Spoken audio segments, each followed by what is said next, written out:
Hey guys, Adam Rose, Vice President and Senior Loan Officer of Western Ohio Mortgage here in Sydney, Ohio. Today is another episode of the Mortgage Guy podcast, and today I just felt like I need to do some more product overview, not necessarily total overview or anything like that, but kind of our product offering, because I think some people can get confused sometimes on what's out there, what's available, and how we can help buyers and homeowners and investors really reach their goals no matter where they are in the process. And there's not a perfect program for everyone, right? There's not one size fits all mortgage programs. If there was, there'd just be one.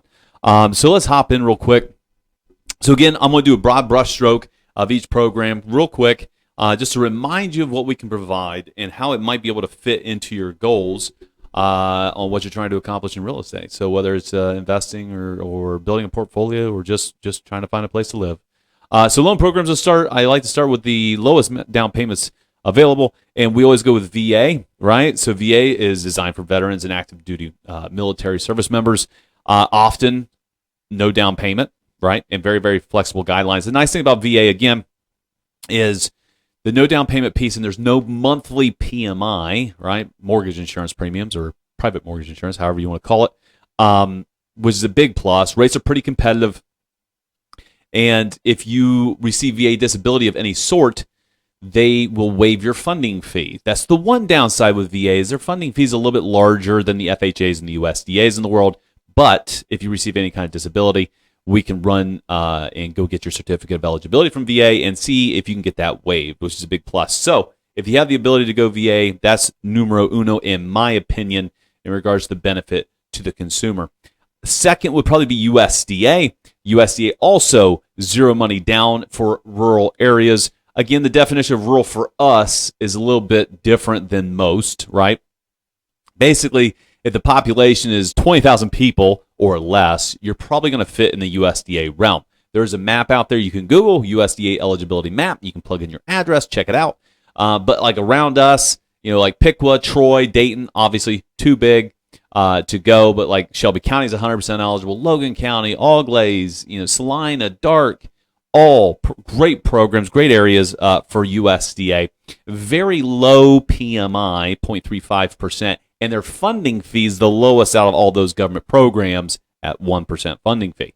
And then we start looking at FHA programs, which are great. We use a lot of FHA, and it's not just because the rates are typically the most aggressive between all the programs, but they're a little bit more lenient in regards to credit score requirements as well as debt-to-income ratios. So if you find yourself in a sticky position where it's the house that you love and it might have been $10,000 or $15,000 more than what you could typically buy using other programs, FHA just kind of fits right in there. Funding fees 1.75% is right in the middle between USDA and VA, so it's good. But very minimal down payment of 3.5%. It's very feasible, and we're in a great time of year with tax season, and a lot of buyers that have multiple children specifically will get a sizable tax return. So I always encourage you hang on to that money, because if you're in the market for buying a home, we can put that to work with FHA. We can put that to work with a more aggressive offer, and maybe pay your own closing costs or buy down or pay down debts to help you qualify for more house. So note to self there. And then we look into the conventional program. So these are the conforming loans that I'm just describing here.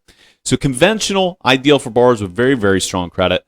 And they have decent rates and flexible terms. Nice thing about conventional is property requirements on a house are less stringent, right? So you'll see some homes that are listed that say cash or conventional.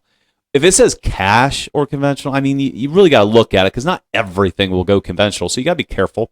But you can go as low as 3% down on conventional programs.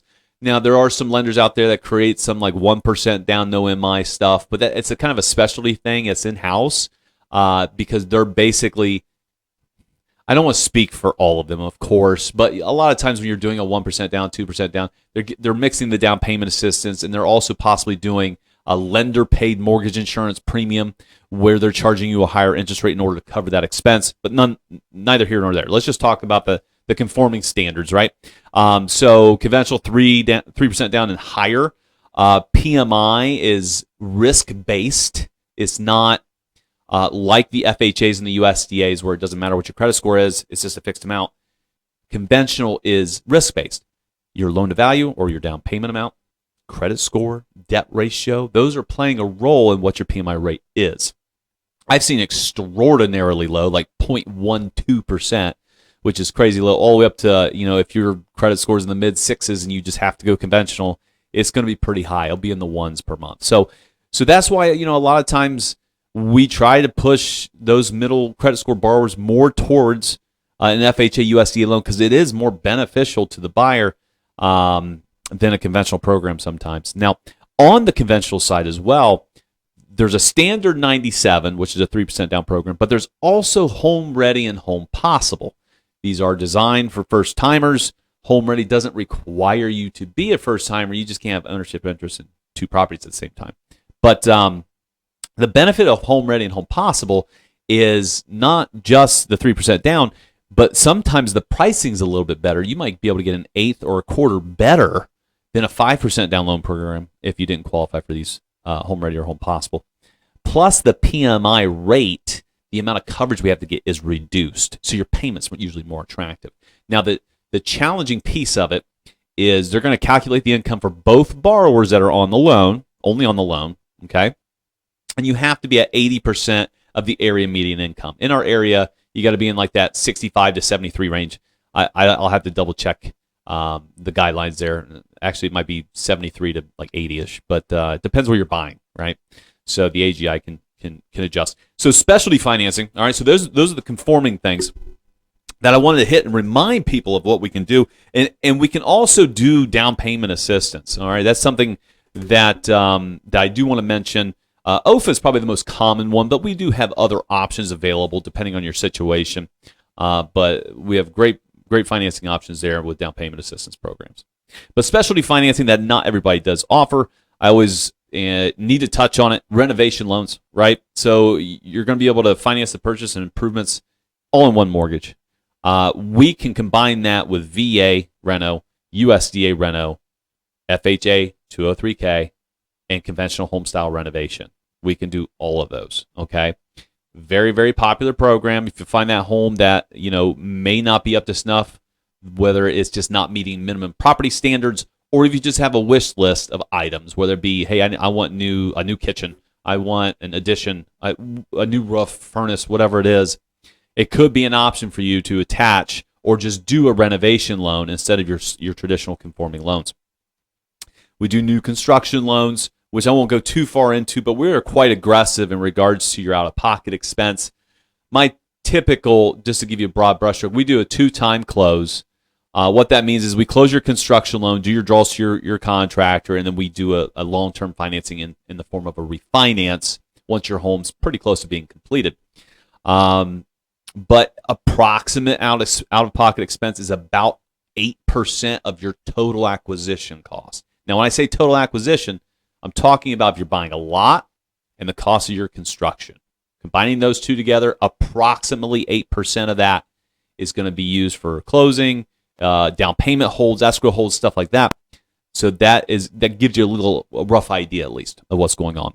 Every case is different. You can use lot equity if you already own your lot. A lot of cool options there. But FYI there. We do bridge loans, all right? So bridge loans are interesting. So let's say you're trying to sell a house and the seller, the house that you're offering on, that seller won't accept a contingent offer. A bridge loan could be an option. What it's there for is really to tap the equity of your existing property to either use for the down payment on the new one. We can use it to pay off debts and still qualify for the new one. The challenges that you run in with bridge financing is your debt ratio has to be quite strong, right? Because the whole purpose is to go non-contingent on the sale of your house. So we have to count your new house payment into your debt ratio like we traditionally would, but we also have to include your existing home and whatever the interest-only payment is on the bridge. So as long as you qualify, it's a great program to kind of bridge that gap to get you into that new house, that new contract, and remove the contingency option. Again, we're very flexible on it. They are interest-only payments. We do 6 months on our bridge loans, just FYI. We do reverse mortgages, which I am not an expert in, but in a nutshell, is for borrowers that are 62 years and older. You can use it for refinancing purposes. You can also use a reverse for purchase, which is really neat, which we can dive into that sometime on this podcast.